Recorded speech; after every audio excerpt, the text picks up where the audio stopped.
Hello class. So today I'm going to be presenting a speech, but before I do so, I would like to ask just a couple of questions to give you guys an idea of what this speech is going to be about. So I'm going to ask 3 questions. So to start off, the first one is, how many of you use razors to shave? Okay.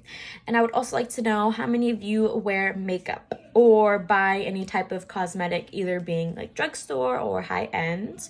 And it could be any moisturizers, face cleansers, makeup removers, or cosmetics such as like mascara, powder, blush, etc. Okay, and the last question is, how many of you have been on antibiotics at some time in your life? Okay. Now, obviously, if you have raised your hand or nodded or whatever, then this speech definitely does apply to you.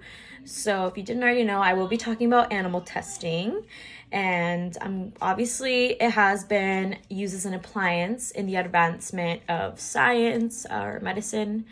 It has also been used for household products as well as in the cosmetic industry. Especially in the United States, for many years and counting. And because of this, the growth in animal experimentation has sparked a lot of debate. So, before I get into it, I'm going to list my 3 main points. The first one is, I will be going into the depths by explaining the suffrage that animals undergo during experiments, as well as the many inaccuracies and possible solutions to replace animal testing for the better of our future. Okay, so because of animal testing and its many years, it has brought up a lot of biased opinions and controversies. But regardless of all of those, animal experimentation was ideally brought up to help scientists and inform them. And as they promote the safety and efficiency of potential treatments,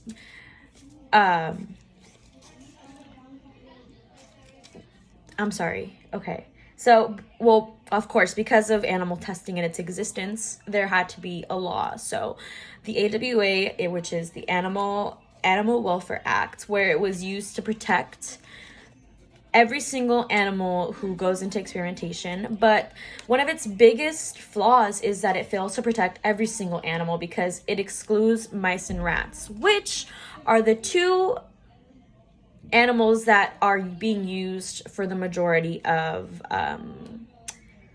experiments to help provide research. And I believe that this law should cover every single animal and not make any type of exclusions, because every animal is the same and there is no greater, no less. It shouldn't exist, and it shouldn't be that way, if that makes sense. And now, even though there isn't practically like a regulation that you have to, a strict regulation on that law, I still believe that it should be strictly enforced, because a lot of animals go through these traumas, not only just physically, but emotionally and mentally as well. I mean, they're getting taken from their normal adoptions. Yeah, their adoptions, their environment, their natural environment, they're being taken away from their brothers and sisters and mothers, and I feel like that the scientists shouldn't ignore this fact, and they should consider alternatives. And now that I have mentioned the traumas that animals go through, I'm going to be talking about all the ineffectives that animal testing has brought to humans. So, even though animals are definitely one of the closest living things to humans, I definitely do believe that it is not accurate, because one of the main reasons is animals don't carry a lot of diseases that we carry. Most of the animal testing is animals being ingested with human-like diseases, and I feel like it's just inaccurate because, like I've mentioned, animals don't carry these types of diseases. And in stress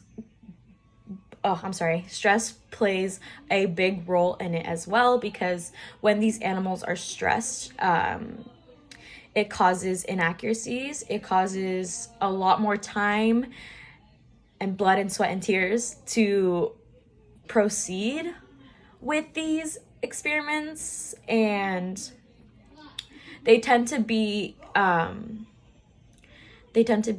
inaccurate as well, because most of these procedures aren't even completed because, one, there's complications to keep these living animals alive, and two, because of the stress, it is difficult for them to even continue or get them out of their cages that they are being put in, because they try to escape from them. So now that I have gone into kind of the depths of the harm that it has caused to humans because of the inaccuracies. Oh yes, and another, I guess a big one that we can talk about right now is the coronavirus. A lot of animals cannot carry the coronavirus. It didn't start off like that, and I believe that animals still cannot carry it, which is just a major example. And as well as the hornets, the bees that have just been brought up. Apparently animals don't get affected by those either. So they can't really study, and it's great that they still haven't studied on them, because it will most likely be inaccurate. So now that I have mentioned the harms, I'm going to go along with how it affects our resources today. So in general, animal testing can easily be taken care of and treated, but not when all these animals are injected with many different substances. So as these tests go by, it could take weeks, days, months, it could take years, which means that, meaning that it could take up to years to figure out how the results will be. And with this, it costs a lot of money, and the National Institutions of Health actually said that they spend between 12 billion to nearly 14.5 billion on animal testing every year. And not to mention the fact that 97% of these animals die because of it is a huge number, and it says it all right there. A lot of resources are being used up, and it affects our environment, animals' health, and I believe that we should definitely stay away from these animal testings, because it is ineffective. And now a couple of alternatives that we could do is, first off, start off by buying cruelty-free products. Stay away from household products, cosmetics, anything that you can that has to do with animal testing, and that will definitely be better, not only for the animals' sakes, but for yourself as well. You could be using safe products that could be actually good for your skin and for your hair as well, which is very important. And another thing we could do is we can educate one another on animal testing, go into depths of them. We could make petitions to potentially stop it, And the last one we can do is, recently there have been scientists that have developed and used these methods for studying diseases and testing products that replace animal testing, which is extremely relevant to human health. And we can do that by testing on human cells and taking the tissue from our cells, and we can use that to as a replacement, which will be a lot more effective because it is tested on humans, which we all are. So I feel like that is what we should definitely do.